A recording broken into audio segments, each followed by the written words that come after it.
Bonjour à tous et toutes, nous sommes le 28 mars de l'an de grâce 2018, c'est le Good Morning Trading. Good Morning Trading sans petit déjeuner, mais j'y pense pour la prochaine fois. On fait le point sur les marchés. Alors, journée extrêmement intéressante. Hier, on a une tentative de rebond des États-Unis d'Amérique extrêmement forte. Et puis ça s'est effondré. En fin de séance, on s'est complètement effondré. On a toutes les valeurs, notamment du Nasdaq, qui se sont fait massacrer. Facebook en tête suite au scandale. Mais en même temps, Facebook entraîne les autres valeurs, et notamment Twitter, qui a perdu en cours de séance près de 12%, parce qu'un cabinet d'analystes assez réputé a dit que pour la politique des données personnelles, c'est Twitter qui pouvait être le plus affaibli. Donc on a ce prétexte, entre guillemets, des données personnelles, le petit scandale Facebook qui fait chuter l'ensemble des marchés. Ça touche absolument tout. On a Apple qui baisse, on a Amazon qui baisse. Ils sont absolument pas liés à ce genre de problématique, en tout cas pour le moment. Mais ça permet de faire baisser le Nasdaq qui a perdu plus de 2,8% en cours de séance. Donc vraiment on a un marché assez négatif. On le voit très bien quand on regarde ici le Dow Jones 30 ou le Nasdaq. Ça fait longtemps qu'on n'a pas eu une petite bougie bleue bien nette, hein. On a eu quelques tentatives, mais à chaque fois on rebaisse. Alors on a recassé les 24 000 points sur notre ami le Dow Jones 30, hein. On est à 23 840.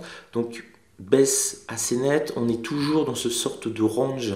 On n'ose pas toucher le support à mensuel. Alors ça pourrait être peut-être une bonne affaire si on va aller toucher le support à mensuel, là ou le plus bas du mois. On aura peut-être une réaction violente acheteuse, ce qui nous permettrait de sortir de ce range G3. Et on voit, on commence à avoir un triangle qui apparaît. Les points bas sont de plus en plus hauts. Les points hauts sont vaguement de plus en plus bas. Donc là, on sent qu'on va sortir de cette congestion et qu'on va pas rester ad vitam aeternam sur cette zone-là. Donc soit on décide vraiment de casser et d'avoir une rupture et de plonger un bon coup, si j'ose dire, soit on décide de remonter. Et ça va se jouer, je pense, très prochainement, là peut-être dans les prochaines 48 heures, puisque les marchés sont fermés vendredi, c'est très important, il ne reste plus que 2 jours sur cette semaine, ou de la semaine prochaine, en fonction de ce qui va se passer ce week-end, parce que je pense que les accords commerciaux, les discussions entre la Chine et les États-Unis, on va en savoir beaucoup plus ce week-end. C'est souvent le week-end que les grandes décisions se prennent. Et on a le chaud, le froid qui souffle. D'un côté, on se rend compte que les deux grandes puissances, numéro 1, numéro 2 mondiales, on va dire, alors que c'est l'Union européenne, la première puissance économique mondiale, mais dans les faits, au moins politique, militairement et énergiquement, c'est les États-Unis et la Chine. Donc, on va voir, on va voir sûrement une sorte d'accord ou au contraire une guerre ouverte entre les deux ce week-end. Ça risque de se décanter. Il y a des rumeurs qui disent qu'ils essayent de discuter, qu'ils font tout pour éviter une guerre commerciale. Et puis on a des dépêches chinoises qui disent qu'ils vont sortir 128 produits très importants pour le commerce américain, qu'ils vont massacrer entre guillemets en mettant de très très fortes taxes. Bon, ça fait partie du bras de fer qui est en train de se nouer. Les historiens en sauront beaucoup plus quand les archives seront débloquées dans 50 ans. Mais en tout cas, nous, on est ballotté par ça sur les marchés. Donc un climat négatif sur les marchés qui doivent ou se maintenir ou rebondir parce que on arrive quand même sur des niveaux bas. Pareil sur le Nasdaq. On est vraiment sur le point bas. Là, on est à 6530, c'est plutôt pas mal. Mais on se rapproche de ce support à mensuel qui nous permettrait de rebondir. Et on a du mal à se rapprocher du point pivot mensuel. Donc, on est vraiment dans ce range, un range très étroit. 6500 pour le moment au point bas, 6700 au point haut. Et puis on fait du ping-pong dessus, c'est un range de 3%. Mais il va falloir que ça se décompte à un moment ou un autre. Et le Nasdaq, bon, c'est plutôt négatif pour lui tout de même. Avec ces Facebook. Et puis on a la deuxième raison de la baisse des indices technologiques, c'est la voiture électrique autonome. Là, on a des entreprises comme Uber, Nvidia, etc. qui travaillaient dessus et ils suspendent, voire ils arrêtent complètement leur recherche suite au décès d'une personne liée à cette technologie. Donc, on se rend compte que au moins pour ces entreprises-là, c'est des technologies naissantes et elles vont peut-être pas aboutir, contrairement à ce qu'on peut nous dire, dans 1 an, 2 ans, 3 ans, 4 ans. On est peut-être sur des horizons beaucoup plus lointains. Donc les promesses technologiques rentrent en contradiction avec, si j'ose dire, le réel et donc ça fait baisser l'ensemble des cotes technologiques en fait. En ce qui concerne nos indices, alors, on a eu des tentatives de rebond, on le voit, toute petite mèche légèrement bleue sur l'Europe, mais on risque d'ouvrir extrêmement bas. On a les prévisions, entre guillemets, des brokers. On voit où on risque d'ouvrir avec une baisse de environ 140 points sur le DAX 30 et on revient sur la zone des 5050 sur le CAC 40. Donc on revient en ce qui concerne les indices européens sur le bas du range. Et c'est là où ça va être important. Est-ce qu'on tient le range? Est-ce qu'on va tenir les 11 750 par exemple sur le DAX? Est-ce que les 5050 vont tenir sur le CAC 40 et un petit peu plus bas, bien entendu, les 5000 points? C'est vraiment les questions fondamentales de la journée d'aujourd'hui, peut-être même de demain. On ouvre déjà sur des zones très basses. Est-ce que ça, on va en profiter pour rebondir ou est-ce qu'on va les casser et puis on va avoir des stops en cascade et on va s'effondrer dans la journée? Là, c'est vraiment de la voyance pour le savoir. Ça peut dépendre d'une simple déclaration. On va pas se tirer une balle. Il y a un point positif quand même sur cette nuit. Le point positif, c'est tout simplement que Kim Jong, le grand leader de Corée du Nord, a été en Chine, sûrement pour se faire remonter les bretelles, et qu'il a annoncé qu'il arrêtait son programme nucléaire.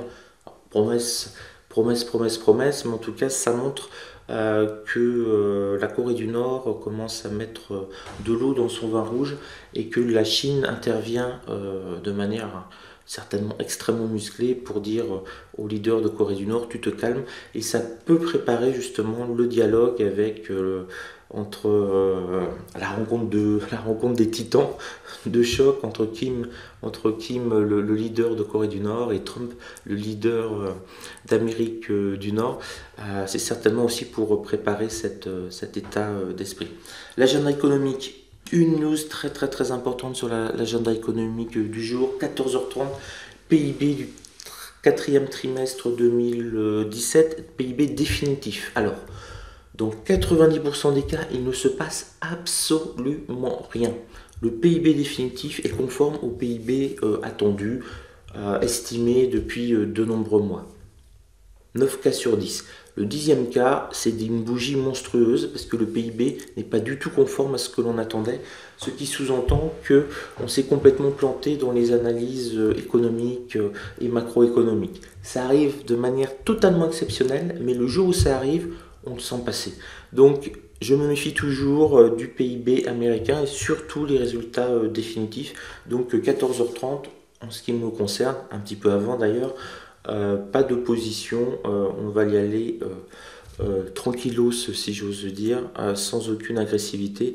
On va voir entre guillemets ce que cela va donner. C'est un risque très très rare, mais c'est un risque d'une bougie dévastatrice si la stat n'est pas vraiment dans les critères de ce qu'on pouvait attendre. Donc voilà à peu près ce que l'on peut dire sur les marchés financiers ce matin. Je souhaite une bonne journée de trading. Pour ma part, ça va être une bonne journée de vacances. Il me reste 3 jours pour me reposer avant de rentrer en Andorre. J'ai profité de la gastronomie française en essayant de ne pas prendre trop de poids d'ici là. Je vous souhaite plein de bonnes choses.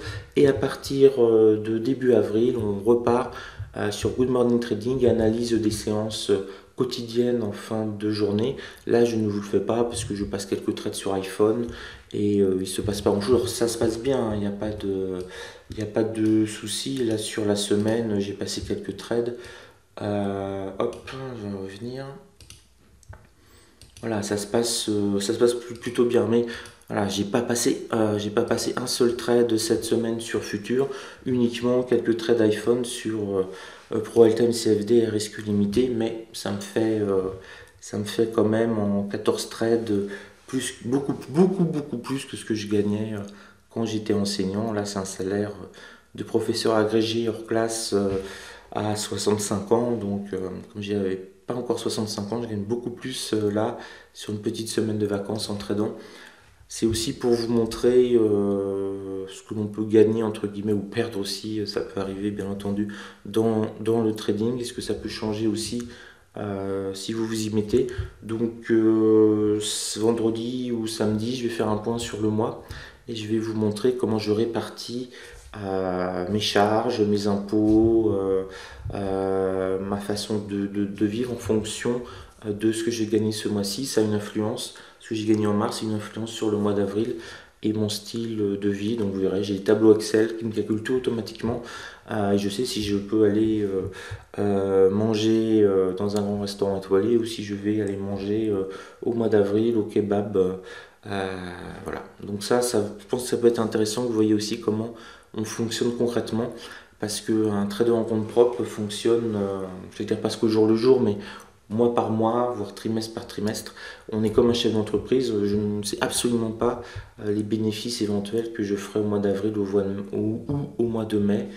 Donc quand on a gagné pas mal sur un mois, et ben, on va provisionner les impôts, on va provisionner en anticipation des mois où ça se passera pas super bien, et puis on va évoluer, on va adapter son niveau de vie, son style de vie mois par mois. En tout cas c'est comme ça que je fonctionne, je vous montrerai le fichier Excel que j'utilise. Sur ce, tradez bien, soyez prudent, on est sur des niveaux très bas, il y a probabilité qu'on essaie quand même de rebondir un petit peu, de reprendre un petit peu d'oxygène. Mais si on rompt les supports, regardez bien les supports que je vous ai montrés en point bas, ils sont vraiment intéressants. Là, bon, le support à mensuel ou le plus bas du mois sur le CAC 40, si on a une rupture des 5050, on peut aller sur 5000, voire 4900, 4975 ou 4950. Là, ça pourrait être des bons points d'entrée. Mais comme je dis toujours, n'anticipez pas. C'est quand on arrive sur un support, vous attendez de voir ce qui se passe. Il y a deux choses, soit on rebondit. Donc si vous voyez le rebond qui commence, vous suivez. Vous avez de bonnes chances qu'il continue encore un petit peu et vous engrangez des points. Et puis, soit il casse le support et là, ça va extrêmement vite, ça descend et vous êtes content de ne pas être positionné. Donc on n'est pas là pour avoir raison en bourse, on n'est pas là pour anticiper les choses, on est juste dans la réaction. Il y a un support, il se passe quoi? Il pète. Bon, bah, est-ce que je suis la cassure ou est-ce que je regarde le support en dessous et voir la prochaine réaction? Et si je vois un début d'amorce de rebond assez net sur ce support, je suis bêtement comme un algorithme. Voilà, c'est la pensée du jour. Soyez bête comme un algorithme et bah, c'est ce qui marche. Voilà, à mon avis. Hein. Sur ce, je vous souhaite une belle journée de trading. Ne prenez pas de risques. Attention, dans 48 heures, la bourse européenne est fermée pendant 4 jours.